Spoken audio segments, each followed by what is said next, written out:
Saya tidak punya pilihan selain ikut ibadah non-muslim, tapi saya diam saja. Sampai suatu hari, ada teman yang menanyakan tentang agama saya. Saya jujur saja, bahwa saya sudah pindah agama. Tapi dia malah menjauhkan diri dari saya. Saya dibully oleh seluruh sekolah, bahkan ada beberapa guru yang tidak suka dengan saya, karena saya menjadi muslim, ucapnya.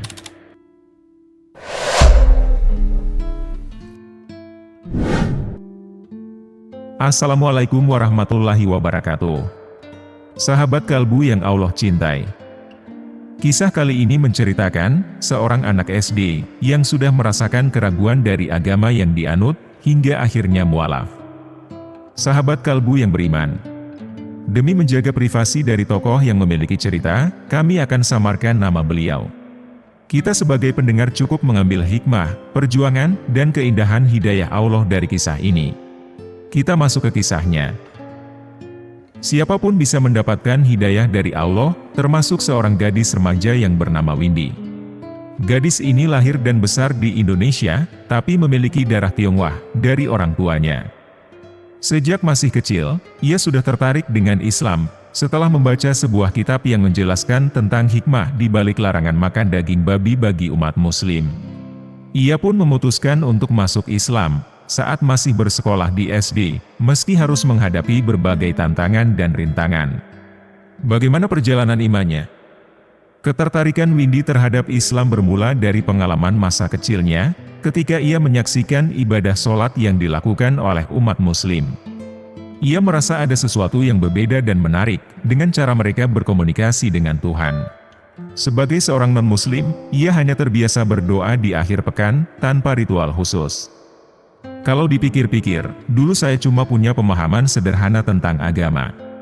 Saya heran, kenapa orang Islam ibadahnya setiap hari, bahkan 5 kali sehari. Apakah itu tanda mereka lebih taat dan saleh? Begitu kata Windy saat diwawancara oleh kanal YouTube. Windy merasakan ada sesuatu yang menggelitik rasa ingin tahunya tentang Islam, terutama setelah ia mengetahui bahwa seluruh keluarga dekatnya telah memeluk agama tersebut. Ia tidak dipaksa atau dibujuk, tetapi hanya diberi arahan dan penjelasan tentang Islam dari keluarganya yang baru menjadi mualaf. Namun, Windy masih merasa ragu dan belum siap untuk menjadi seorang muslim. Ia masih penasaran dengan apa yang membuat Islam berbeda dan lebih baik dari agama lain yang ia kenal. Ia pun memutuskan untuk membaca Al-Quran, kitab suci umat muslim, yang tersimpan di rumahnya. Saat membaca dan mempelajari Al-Quran, Windy menemukan surat yang membahas tentang hukum makanan, termasuk larangan memakan babi dan hewan yang berkuku belah atau bertaring. Ia terkesan dengan penjelasan yang diberikan oleh Al-Quran, yang sangat rinci dan logis, sehingga ia dapat memahami alasan di balik larangan tersebut. Windy mengaku bahwa ia tidak ingat surat dan ayat Al-Quran yang membahas tentang makanan, karena ia hanya belajar sedikit tentang fikih saat SMP.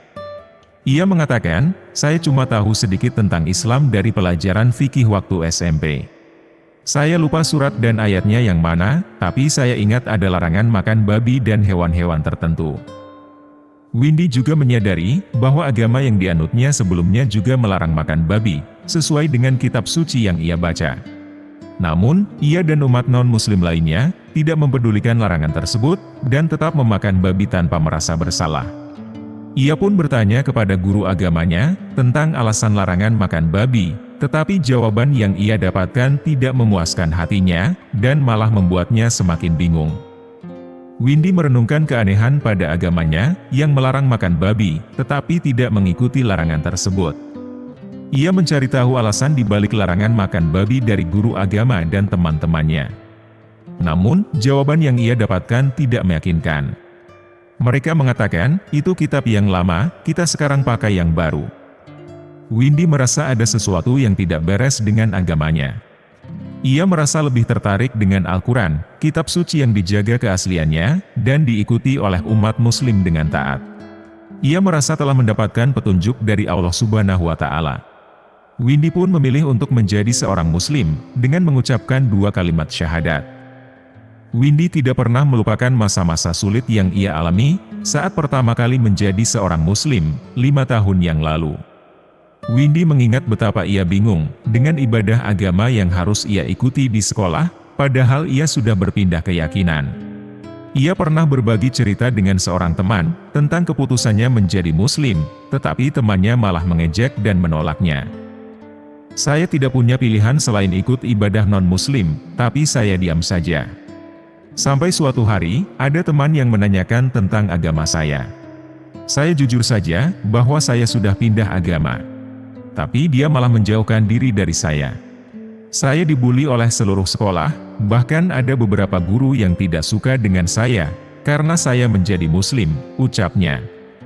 Namun, nasib baik akhirnya datang juga. Windy mendapatkan kesempatan untuk bersekolah di sekolah Islam, di mana ia merasa lebih diterima dan didukung oleh lingkungan sekitarnya. Yang mengejutkan, pembawa acara kanal YouTube itu sempat menawarkan uang sebesar 1 miliar rupiah kepada Windy, dengan syarat ia harus kembali ke agama sebelumnya. Tidak. Iman saya tidak bisa dibeli dengan uang sebanyak itu, jawab Windy dengan tegas. Sahabat kalbu yang beriman. Dalam Al-Quran, ada beberapa ayat yang secara eksplisit melarang umat Islam untuk memakan babi.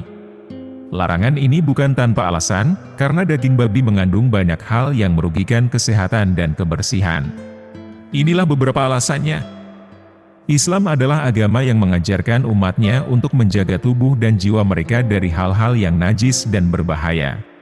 Salah satu hal yang diharamkan oleh Allah Subhanahu wa Ta'ala adalah daging babi yang memiliki banyak kuman, parasit, dan lemak jahat.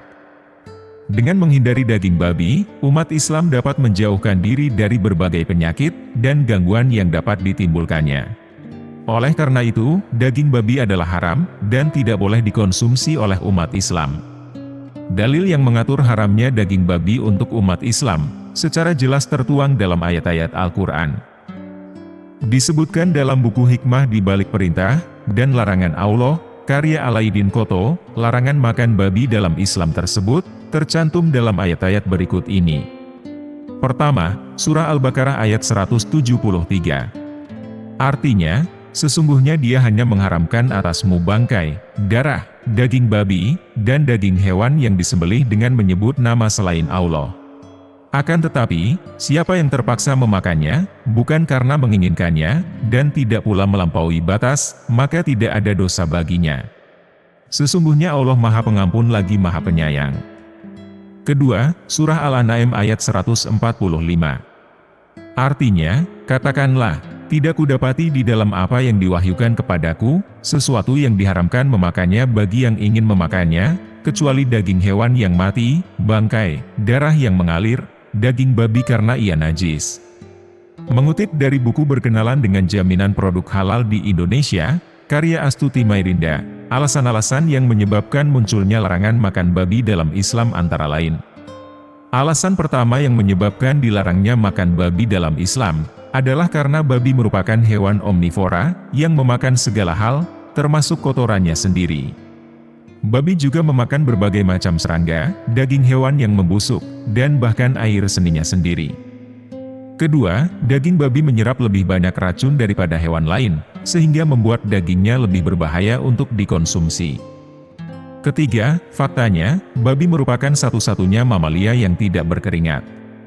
Artinya, keringat dan racun bergabung menjadi satu dalam daging babi dan tidak keluar sama sekali. Sehingga, daging babi apabila dikonsumsi akan berisi banyak bakteri dan zat berbahaya. Alasan larangan makan babi dalam Islam yang keempat adalah, karena babi merupakan sumber dari segala penyakit. Bagaimana tidak? Babi ternyata bisa menyebabkan penyakit tipes, encok atau radang sendi, reumatik, radang perut, radang selaput, serta masalah empedu yang berkepanjangan. Alasan kelima, babi membawa sekitar 30 penyakit yang dapat dengan mudah ditularkan ke manusia. Inilah mengapa muncul larangan makan daging babi dalam Islam. Bahkan, ketika babi sudah mati, jangan sekali-kali Anda memegang bangkai mereka. Dan itulah kisah dari seorang dari anak SD yang ragu dengan agamanya dan memilih mualaf. Semoga kita bisa mengambil hikmahnya, dan bisa meningkatkan keimanan kita. Wallahu a'lam bishawab. Terima kasih sudah menonton video ini sampai akhir. Jangan lupa like, komen dan subscribe channel Ruang Kalbu. Wassalamualaikum warahmatullahi wabarakatuh.